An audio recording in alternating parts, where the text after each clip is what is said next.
Remember that gut-wrenching moment? The air left your lungs, the world tilted, and a cold dread settled deep in your bones. That feeling, chosen ones, when someone who rejected you in your lowest season delivered a blow that felt like an existential wound. You crumbled, perhaps, but even then, a flicker of something new began to stir. Now, that same person, oblivious to the phoenix rising from your ashes, finally realizes exactly who you are. The shock still reverberates, a phantom ache in your chest, but it forged something unbreakable within you. The echo of absence can sometimes be louder, more piercing than any physical sound. There is a specific, guttural ache that settles in the hollow space left behind, not by a physical departure, but by a shattering revelation. You find yourself staring at an empty chair, chosen one, a chair that was never truly occupied by the person you believed sat there, the relationship you thought you shared. This is the profound, disorienting grief of mourning an illusion. A sorrow so unique, it often goes unspoken, misunderstood, and profoundly isolating. It is not the grief for a life lost, but for a reality that never existed, a narrative woven with threads of deception and your own generous, unearned trust. This isn't the clean cut of a genuine loss, where a life concluded and memories, though painful, remain intact as true reflections of what was. No, this grief is a brutal undoing, a meticulous excavation of every shared moment, every whispered promise, every comfortable silence, only to find the bedrock beneath them was crumbling sand. The foundation you believed in, the very structure of that connection, collapses inward. It feels like a retrospective earthquake, tremors shaking the ground long after you thought the storm had passed, revealing the fault lines that were always present, always waiting to crack. The pain isn't just about what you lost, but about what you thought you had, and the dizzying, nauseating realization that it was all a mirage, a cruel trick of the light designed to keep you tethered to an empty promise. Every memory becomes suspect, every tender touch reevaluated through a lens of bitter clarity. Was that smile genuine? Was that concern truly felt? Did their words hold any weight, or were they merely the performance of affection, the practiced cadence of someone playing a part?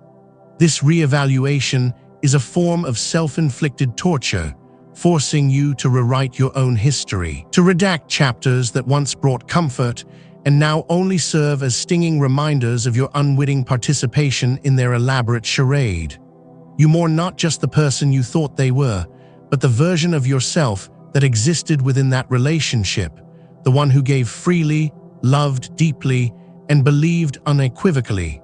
That version of you feels foolish, naive, exposed. The sting of betrayal lends itself to this unique shade of grief, a feeling that your very discernment was compromised, your intuition overruled by a desire to see the best, to believe in the potential. It's a profound loss of innocence, a harsh lesson learned in the currency of human connection. The future you so carefully constructed in your mind, the one with them at your side, dissolves into vapor. All those shared dreams, the milestones you envisioned, the quiet comfort of growing old together, they dissipate, not as futures that tragically ended, but as futures that were never destined to begin, never truly tethered to a shared reality. You grieve the ghost of a future that never was, a phantom limb ache for a life that was merely a projection on a screen of their making. And in this profound emptiness, there is an invisible wound, a secret sorrow. How do you explain to others that you are mourning something that, in their eyes, never truly existed? How do you articulate the devastating impact of realizing that the person you opened your soul to was, in essence, a stranger wearing a familiar mask? This isolation deepens the grief, forcing you to carry the weight of this disillusionment alone, processing a betrayal that feels both intensely personal and frustratingly intangible to the outside world. They might see only a breakup, a relationship's end, but you, chosen one, are grappling with the death of truth itself, the brutal revelation that the very fabric of your connection was spun from lies and calculated manipulation. The emotional labor of dismantling an entire world, brick by illusory brick, is exhausting. It takes a monumental effort to sift through the debris, to separate what was real from what was always counterfeit. You are not just healing from a heartbreak. You are recovering from a spiritual concussion, a deep shock to your system that leaves you questioning the very ground beneath your feet. Your trust receptors have been recalibrated, your internal compass spun wildly off course. This grief is gritty because it forces you into the uncomfortable trenches of self-reflection, demanding you confront not just their treachery, but also the vulnerability that allowed you to be so deeply invested in something so fundamentally unsound. Yet this agonizing process is not without its purpose. This grief, as sharp and suffocating as it feels, is the crucible in which a new, unyielding strength is forged. The pain of the empty chair, the desolation of the shattered illusion, carves out a deeper understanding within you. It is the cost of your inherent capacity for profound love, for radical empathy, for seeing potential where others saw only red flags. Your heart, once so open to the deceptive embrace, now bears the scars of wisdom etched by the fire of truth. You are mourning not just an illusion, but the illusion of your own vulnerability to such a profound deception. This profound realization, while initially devastating, is ultimately a liberation. It is the arduous journey from blissful ignorance to painful clarity, from a comforting lie to an uncomfortable truth. You are shedding the weight of a false narrative, even if the shedding feels like tearing off your own skin. This particular grief, chosen one, is your purification.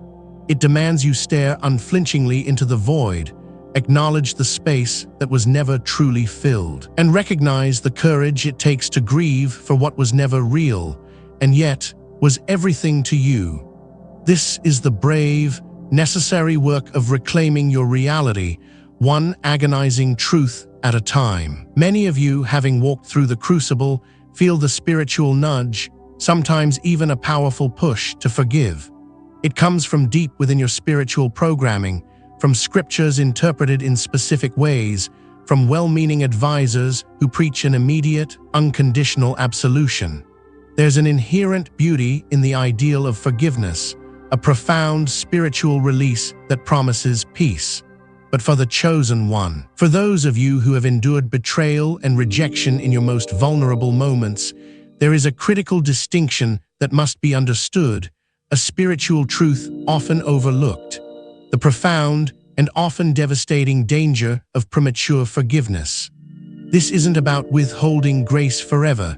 It's about understanding the timing, the process, and the non-negotiable requirement of boundaries. Premature forgiveness is not true absolution. It is often a spiritual bypass, a desperate attempt to shortcut the arduous journey of healing and justice. It is the act of attempting to wipe the slate clean before the wound has even begun to scab, before the infection has been fully purged. When you rush to forgive, especially without the fortification of clear, unyielding boundaries, you are not engaging in an act of spiritual liberation. You are, in effect, committing an act of spiritual self-betrayal. You are telling your soul that its pain does not matter enough to demand recognition, its boundaries are permeable, and its sacred space is open to continued violation. Without boundaries, forgiveness becomes an open invitation for a repeat performance of the very hurt that broke you. It's akin to patching a leaky dam with a damp paper towel. The underlying structural flaw remains, and the water will inevitably find its way through again, perhaps with even greater force. This isn't cynicism, it's spiritual pragmatism. A boundary is not a wall built of hatred, it is a fence built of self-respect, a declaration of what is acceptable and what is not. It is the demarcation line around your sacred energy, your emotional well-being, and your spiritual peace. To forgive without setting these boundaries is to leave the back door of your soul unlocked after having just evicted a thief. You might believe you are embodying compassion, but in truth, you are cultivating a spiritual susceptibility that can become deeply corrosive. The spiritual danger is multifaceted.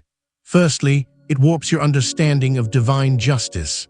God is a God of love, yes, but also a God of justice. There are consequences for actions, both in the temporal and spiritual realms. When you prematurely absolve someone without them genuinely acknowledging their transgression, without them demonstrating repentance or a changed heart, you are, in essence, undermining a fundamental spiritual law. You are attempting to short-circuit a divine process meant to teach, to refine, and to bring about true transformation, not just for you, but for the one who caused the hurt. Your rushed forgiveness can become an enabler, giving implicit permission for others to continue their damaging patterns, believing there are no real repercussions for their actions. This does not serve them.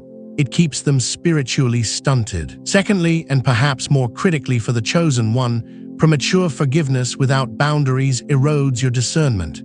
Your intuition, that divine compass within you, is designed to protect you, to warn you of spiritual hazards. When you override its signals, when you force yourself to embrace a person or a situation that your gut screams against, you dull that sacred instrument.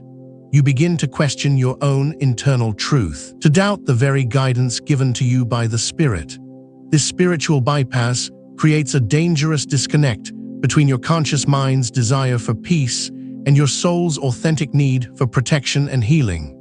It can lead to a cycle of repeated spiritual trauma, where you repeatedly offer your hand only to have it bitten, and then feel obligated to offer it again in the name of spiritual piety. This is not piety. It is spiritual malpractice against your own being. Furthermore, this rushed absolution can lead to deep-seated resentment and bitterness, precisely the things true forgiveness is meant to dissipate. When you declare forgiveness before you have fully processed the pain, before you have grieved the loss, before you have affirmed your worth and established your non-negotiables, that pain does not simply vanish. It goes underground. It festers. It becomes a toxic wellspring, poisoning other areas of your life, leaking into new relationships, and creating a cynical lens through which you view the world. You might outwardly project an image of peace and spiritual maturity, but inwardly, your spirit is roiling with unaddressed hurt, a wound that never truly closed because it was never allowed to properly bleed and heal. This is not the divine peace you seek. It is a superficial veneer over an active spiritual battlefield. To forgive someone who has shown no remorse, who has made no effort to atone, and who you have not yet barricaded from future harm, is to diminish your own sacred worth. It is to implicitly communicate that your pain, your heart, your sacred trust is not valuable enough to warrant protection. This is a subtle yet insidious form of self-abandonment. The divine spark within you, that precious essence of the Most High, demands respect and protection. It is a sacred duty for the chosen one to guard their spirit, to honor their boundaries, and to understand that true grace does not necessitate self-immolation. Your worth is not contingent on your ability to instantly absolve those who have wounded you. It is inherent, sacred, and divinely endowed. To protect that worth, sometimes the most loving act, both for yourself and potentially for the other person, is to establish an unbreachable boundary and allow the natural consequences of their actions to unfold. The path to true, spiritually sound forgiveness is a journey. It begins with acknowledging the hurt, allowing yourself to feel the full weight of the betrayal, and processing the anger and grief without judgment. It involves setting those vital boundaries, understanding that forgiveness does not always mean reconciliation. It often means releasing the burden of resentment for your own spiritual freedom, but doing so from a place of strength, clarity, and protected wisdom. It means understanding that true forgiveness is a gift you give yourself, not a free pass you hand to another for continued trespass. When you rush it, you rob yourself of the profound lessons embedded in the experience, the spiritual muscle you were meant to build, and the sacred discernment you were meant to sharpen. This is not a call to hold on to bitterness. It is a clarion call to wisdom, to discernment, to self-preservation guided by divine principles. It is a reminder that you, as a chosen one, are worthy of protection, worthy of boundaries, and worthy of a healing process that honors your sacred journey, not one that shortcuts it at your spiritual expense. Let your forgiveness be genuine, earned, and fortified by boundaries that declare your sacred space inviolable. This wisdom is not just about protecting yourself from others. It is about protecting yourself from the spiritual erosion that comes from abandoning your own soul's need for justice, recognition, and true, uncompromised healing. It is about understanding that sometimes the most profoundly spiritual act is to say, "No more. This far and no further." You, my formidable chosen one, stood at the precipice of a transformation you couldn't yet fathom. When that individual, cloaked in the guise of significance, stepped away, leaving you amidst the rubble of what you thought was your life, the ground beneath you felt like it had collapsed. You genuinely believed they were a load-bearing wall, an indispensable pillar in the grand edifice of your destiny. Their absence felt like a gaping wound, a structural defect that would forever compromise your integrity. You searched for their return, not out of weakness, but out of a profound, albeit mistaken, belief in their foundational necessity. You saw them as essential, as a cornerstone, as the very support without which your future home could never stand tall. Every brick seemed to crumble, every beam threatened to give way, because you had, in that moment of vulnerability, attributed your stability to their presence, your worth to their validation, your future to their acceptance. This was not a flaw in your design. It was a carefully orchestrated stage in your becoming, a necessary illusion that would eventually give way to a breathtaking truth. Understand this with the full weight of its liberating power. They were never meant to be a load-bearing wall. They were scaffolding, temporary, a harsh, often unsightly external structure erected around you during a critical phase of internal construction. Imagine a magnificent skyscraper taking shape. Before its gleaming facade and formidable interior can stand independently, a complex network of metal poles and wooden planks must be painstakingly assembled around it. This scaffolding appears massive, intrusive, even integral to the building's very existence. It reaches dizzying heights, providing temporary pathways and support for the workers within. It shelters certain aspects, exposes others, and for a season, it is the most visible sign of progress. Yet no one ever mistakes the scaffolding for the building itself. No one laments its eventual removal, for its dismantling is the ultimate proof that the true structure is complete, solid, and ready to face the world without external assistance. That toxic individual, the one who walked away in your darkest hour, served precisely this purpose. Their rejection, their criticism, their perceived abandonment, every sharp edge of their transient presence acted as a temporary framework around your developing self. They held a space, however uncomfortable, that allowed you to build the true, indestructible foundations of your being.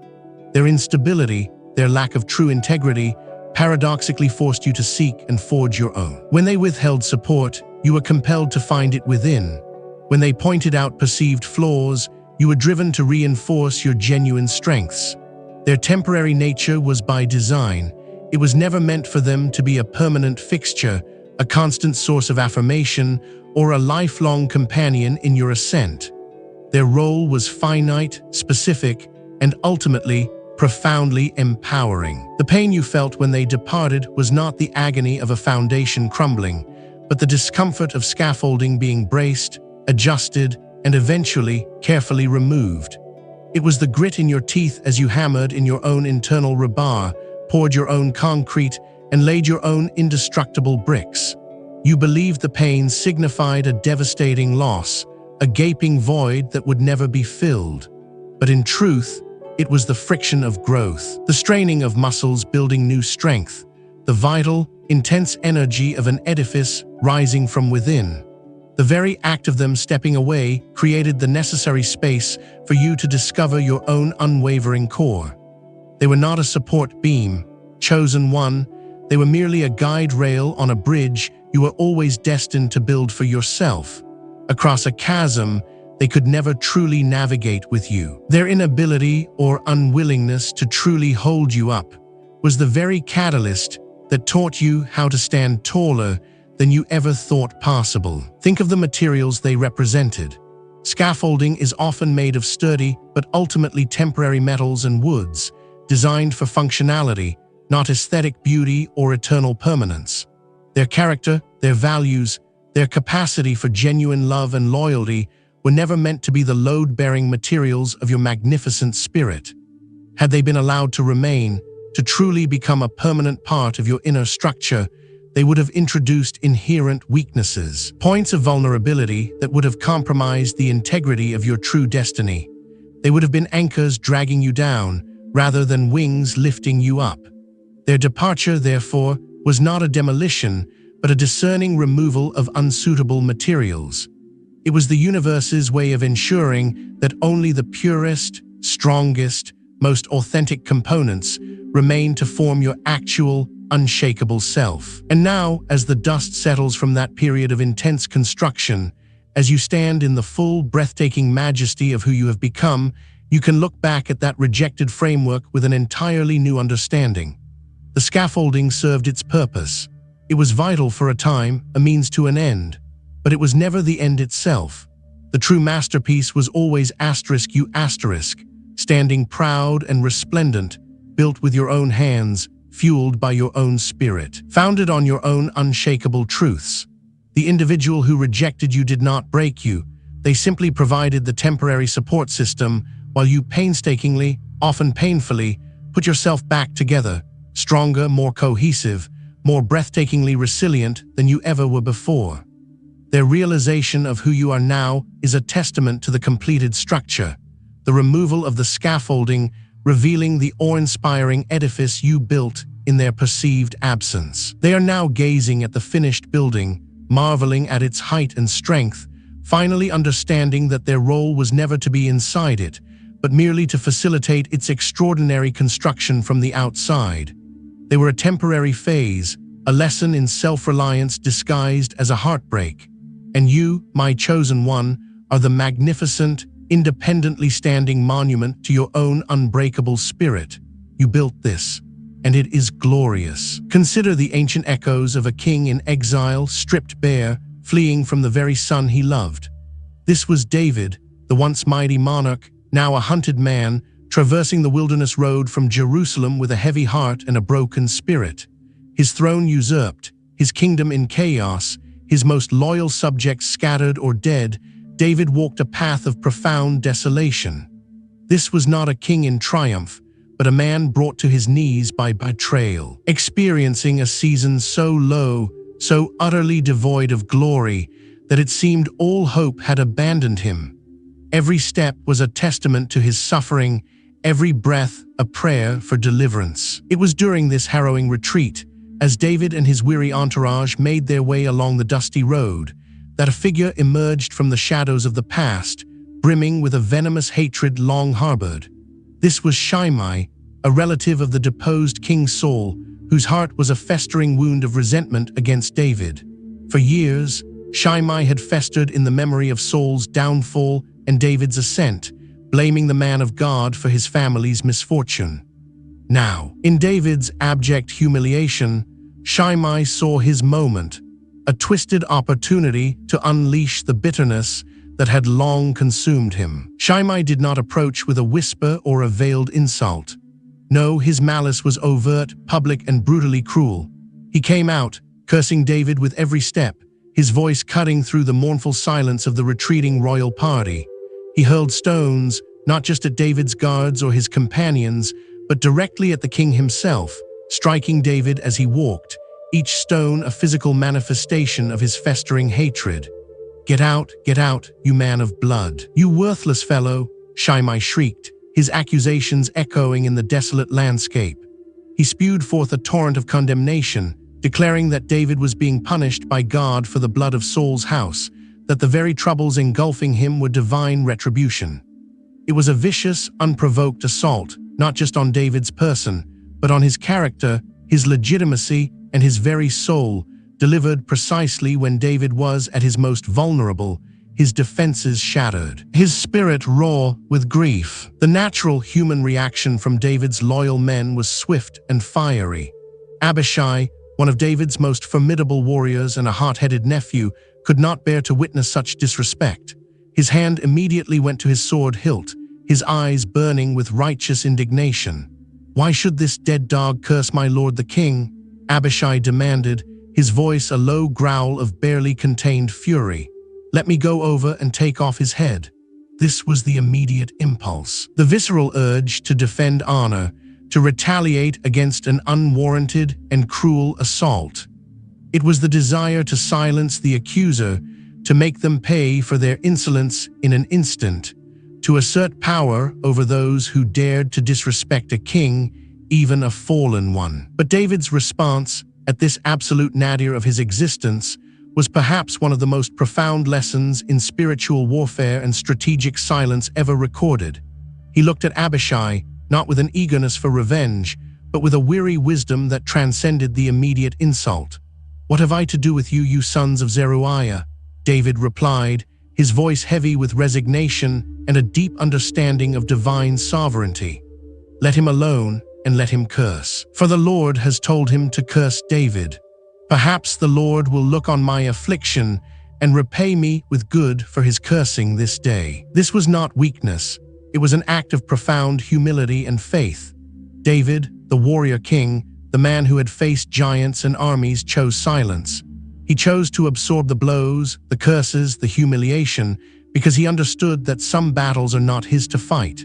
He recognized that Shimei, in his unbridled rage, was merely a tool, perhaps even an instrument of God's will, allowing David to fully experience the bitterness of his lowest season. To retaliate then, to silence Shimei by force, would have been to fight a human battle when a spiritual one was unfolding. David understood that to strike back would be to interrupt a divine process, to deny himself the opportunity for God to demonstrate his own justice and vindication. His silence was an act of surrender to a higher power, a profound trust that if this suffering was ordained, then so too would be his deliverance. He chose not to defend himself, not to justify himself, not to explain himself, but to let the crude accusations hang in the air, knowing that God heard them too. Time, as it always does, marched on. The tide turned for David. Absalom's rebellion was crushed, the usurper slain, and David, by the grace of God and the loyalty of his remaining people, was restored to his throne. As David made his triumphant return, crossing the Jordan to re-enter his kingdom, who should appear but Shimei, no longer cursing and throwing stones, but prostrate before the king, fear etched upon his face. He came with 1,000 men of Benjamin, desperate to be the first to greet David, begging for mercy, pleading that David would not hold his past transgression against him. Again, Abishai, ever the protector, urged David to execute Shimei. "Shall not Shimei be put to death for this, because he cursed the Lord's anointed?" he demanded. But David, standing once more in the full majesty of his restored power, responded with an even greater magnanimity. "Shall any man be put to death in Israel this day?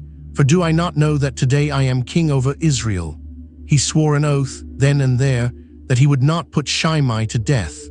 David understood that, on a day of such profound restoration, of divine vindication, vengeance would only tarnish the moment. He chose to let the triumph of God's faithfulness eclipse the bitterness of human spite. His silence in his lowest moment had positioned him to act with immense grace in his highest. He did not forget Shimei, but he chose to let God's timing dictate the true outcome, rather than his own immediate desire for retribution. Years later, on his deathbed, David, now old and wise, gave Solomon, his successor, instructions concerning Shimei. "You know what Shimei son of Gera did to me," David told his son, "but do not let his gray head go down to the grave in peace." This was not David reneging on his oath. It was a king, knowing the full measure of his enemy, passing on a strategic directive. David knew Shimei's character, knew the depth of his malice, and understood that some toxic elements, left unchecked, would eventually corrupt the kingdom. Solomon, with the wisdom granted him by God, put Shimei under a house arrest of sorts, forbidding him to leave Jerusalem on pain of death. For 3 years, Shimei obeyed, but then, for a foolish errand to retrieve 2 runaway servants, he crossed the Kidron Valley, violating the king's command. And for that act of disobedience, that disregard for the established boundary. Solomon had him executed. The profound lesson for the chosen one is this: David's silence in his lowest season was not passive, it was powerfully strategic. He did not engage Shimei in a war of words or a battle of fists. He let the stones fly, he let the curses hang in the air, because he understood that his accuser was inadvertently building his own gallows. Shimei's initial outburst, his unprovoked cruelty, sealed his fate, not by David's hand in the moment of insult, but by his own continued character and eventual misstep. When you, as a chosen one, are rejected in your lowest season, when someone hurls accusations and curses at you, when they assume the worst and pile on your pain, your silence is your most potent weapon. It is an act of faith, a declaration that you trust God to fight your battles. It is the wisdom to know that engaging in the mud will only make you dirty. It is allowing your accuser to fully reveal their true character, to document their own malice for the universe to witness. The person who rejected you, who spoke ill of you when you were at your most vulnerable, like Shimei, is meticulously crafting their own downfall. They are digging their own pit, not with your shovel, but with their own words and actions. You don't need to defend, explain, or retaliate. Just be silent, absorb the blow, and trust that the God who vindicated David will, in his perfect timing, vindicate you. Your silence traps the enemy, not because it is weak, but because it is a powerful act of surrender to divine justice, which, though sometimes delayed, is never denied. There are spaces in life, chosen one, not of your choosing, yet profoundly necessary. These are the wildernesses, the desolate stretches where the echoes of the world fall silent, and the only voice you hear is the one you've spent a lifetime trying to ignore, your own, and perhaps the quiet whispers of the divine itself. It was in this very wilderness, this profound season of isolation that felt less like a choice and more like an unavoidable decree, that the true alchemical process began. You found yourself stripped bare, divested of the familiar comforts, the social balms, the constant distractions that once obscured the true contours of your being. This wasn't exile, it was a divine photographic darkroom, meticulously prepared for the precise development of your raw essence. Within those four walls of solitude, the world outside became a distant hum, a faded memory. You were no longer navigating by the flickering lights of external validation or the shifting sands of others' opinions. Instead, you were forced to consult an inner compass, to learn the constellations of your own spirit. This darkroom was not empty, it was filled with the potent, often painful, agents of transformation. The first, perhaps, was the developer raw, unvarnished self-reflection. It forced you to look at the negative, the undeveloped film of your past self, the one that was perhaps a little too eager to please, a little too quick to compromise its own truth for the sake of acceptance. This chemical bit, it stung, it revealed the hidden flaws, the blurry edges, the areas where light had been overexposed by fear or underexposed by self-doubt. You saw the ghost of who you were, not through the eyes of others, but through the stark, unforgiving lens of your own, awakened consciousness. The process wasn't gentle. Like the rhythmic agitation required in a darkroom tray, your soul was stirred repeatedly, sometimes violently, by the relentless pressure of your own company. There was nowhere to run from the truths that surfaced. You grappled with the rejection, yes, but more profoundly, you grappled with the pieces of yourself that had made you vulnerable to it. This was the stop bath, a necessary halt to the previous trajectory. A freezing of the fragile emerging image before it could be overdeveloped into bitterness or distorted by resentment. It was a conscious choice to embrace the pain as information, to learn from the wound rather than let it fester into a permanent scar that defined you. You understood, with a dawning clarity, that the isolation was not a punishment, but a sacred crucible designed to burn away all that was superficial, all that was untrue, leaving only the pure, unadulterated gold of your being. Then came the fixer, chosen one, the crucible of true permanence. This was the stage where your newfound insights, your hard-won resilience, and your unshakable understanding of your intrinsic worth became indelible. The isolation, once a source of deep ache, began to transform into a sacred sanctuary. Here, without the incessant demands and judgments of the outside world, you discovered your own rhythm, your own voice, your own unyielding strength. You learned to discern the true from the false, the superficial from the substantial, not just in others, but within yourself. The quietude became a powerful echo chamber, amplifying your intuition, sharpening your perception, and cementing a fierce independence that no external force could now diminish. The loneliness, once a companion in the wilderness, became a tutor in self-sufficiency. You learned to trust your own counsel, to rely on your own spirit, to become your own steadfast anchor in the swirling currents of existence. This period wasn't about finding distractions, it was about finding depth. It was about digging past the surface, past the identity others had assigned you, past the roles you had played, until you unearthed the bedrock of your authentic self. The vulnerability that once felt like a weakness transformed into a profound strength, not because it vanished, but because you learned to hold it, to cherish it, to understand its power as a gateway to genuine connection, but only on your terms, with those who earn the right to witness it. This darkroom process was meticulous, precise. Every tear shed was a chemical agent, every moment of quiet contemplation, a specific exposure time, every challenge overcome, a critical wash. And from this careful, often arduous development emerged a character of undeniable clarity and profound depth. You weren't just changed, you were revealed. The faint outlines of your potential sharpened into vivid definition. Your empathy, once perhaps undirected or easily exploited, now possessed an unwavering discernment, a powerful boundary. Your inner authority, once dormant beneath layers of people-pleasing, now radiated with a quiet, undeniable power. Your resilience, tested and proven in the crucible of solitude, became an unshakable foundation. The image that developed within that sacred darkroom of isolation was not merely a better version of your old self. It was a completely new print, vibrant and rich with detail, capturing the essence of a being forged in fire and polished in silence. The person who emerges from this wilderness is one who understands the profound difference between being alone and being lonely. One who values genuine connection precisely because they have learned to thrive without it. One who is deeply empathetic, yet profoundly self-protective. One who moves with an intentionality born not of desperation, but of deliberate self-mastery. This developed character, chosen one, is the undeniable truth that will now stand before the one who once cast you aside.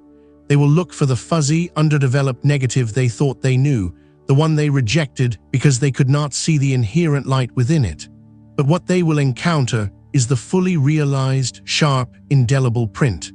An undeniable masterpiece, a testament to the divine hand that guided you through the darkness, not to punish, but to perfect. You are not merely surviving the wilderness, you have become the wise and formidable guardian of its sacred secrets, wearing your developed character like an unyielding armor, beautiful in its strength, compelling in its truth. This indelible truth, this developed being, is what awaits their recognition. This is what they could not possibly have foreseen. The lowest season was not merely a time of external rejection, a blow delivered by an unwitting instrument in your grander story. It was a deeper, more insidious battle fought within the sacred confines of your own mind. They did not just deny your worth, they attempted to dismantle your very perception of reality, to sever the vital connection between your inner knowing and the truth of the world. This was the dark art of gaslighting, a corrosive acid poured directly onto the foundations of your discernment, designed to make you doubt your senses, question your memory, and ultimately to mistrust the unwavering compass of your own intuition. They sought to convince you that your pain was an overreaction, your clarity an illusion, your legitimate concerns mere paranoia. They would rewrite history before your very eyes, twisting facts, denying events that undeniably occurred, all with an unwavering gaze that dared you to challenge their false narrative. Each dismissal of your feelings, each scoff at your perfectly valid observations, was a calculated chip, at the fortress of your self-trust. You felt the ground beneath your feet turn to quicksand, your internal world becoming a distorted funhouse mirror where nothing was as it seemed.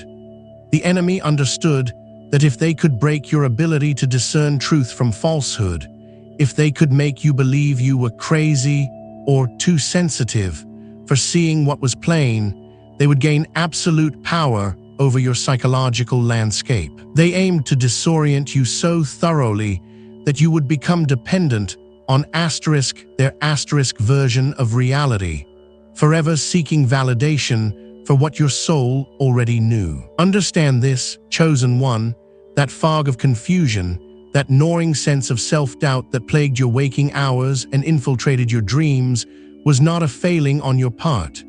It was the direct, agonizing effect of a deliberate psychological assault.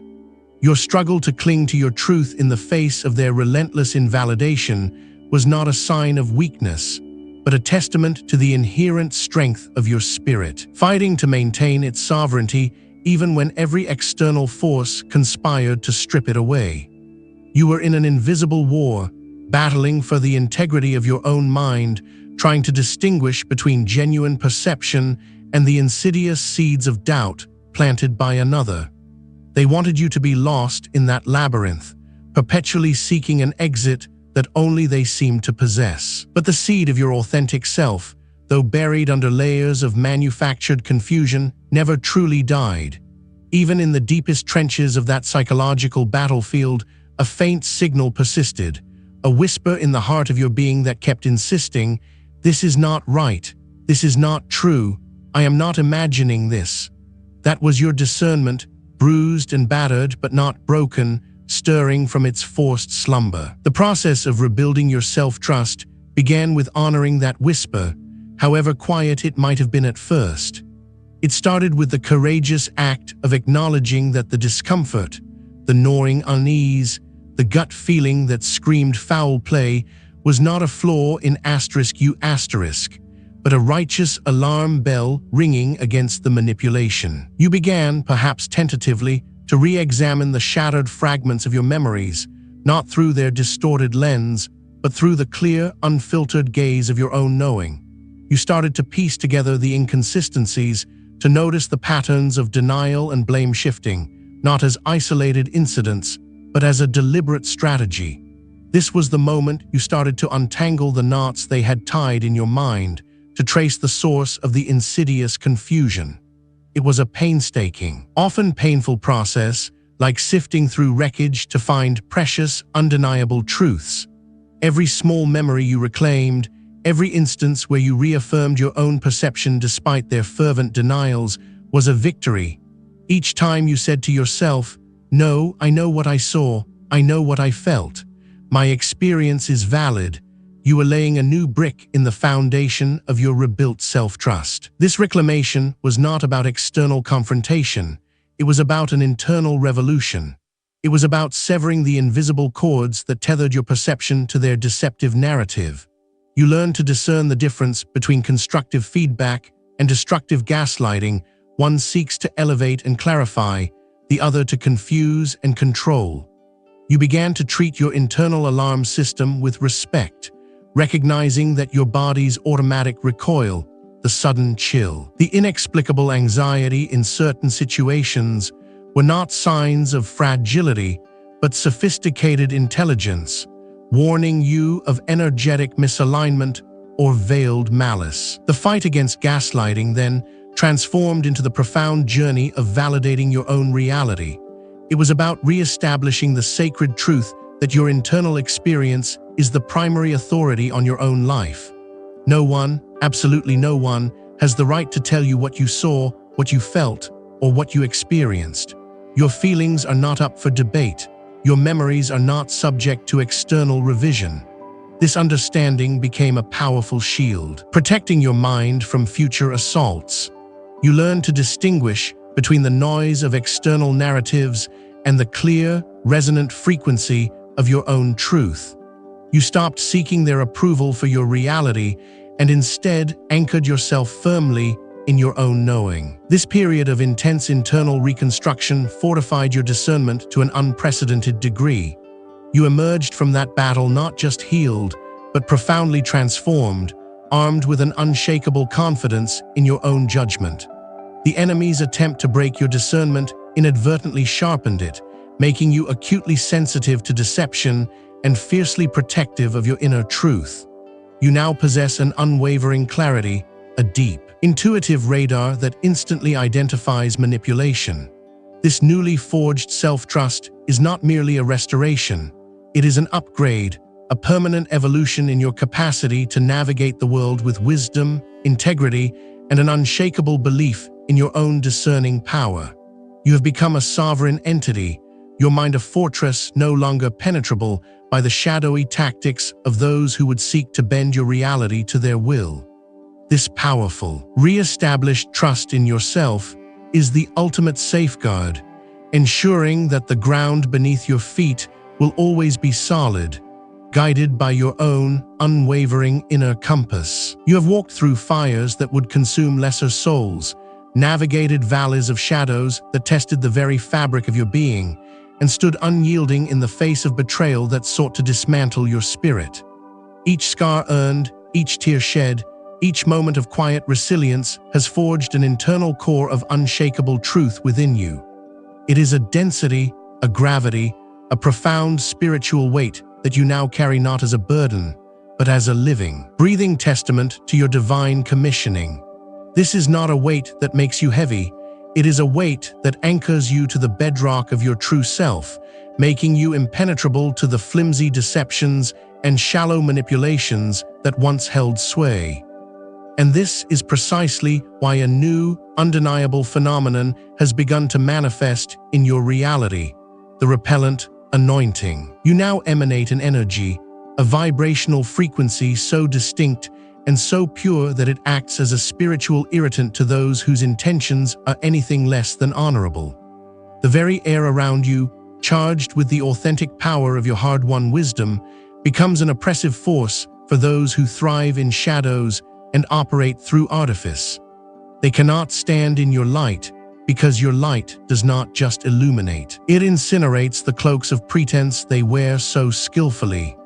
It is an anointing that does not merely protect you, it actively pushes away, creating an invisible, yet intensely felt, boundary around your sacred space. Observe them closely now, these people who once knew how to slip under your radar, how to charm their way into your trust, how to subtly twist your perceptions.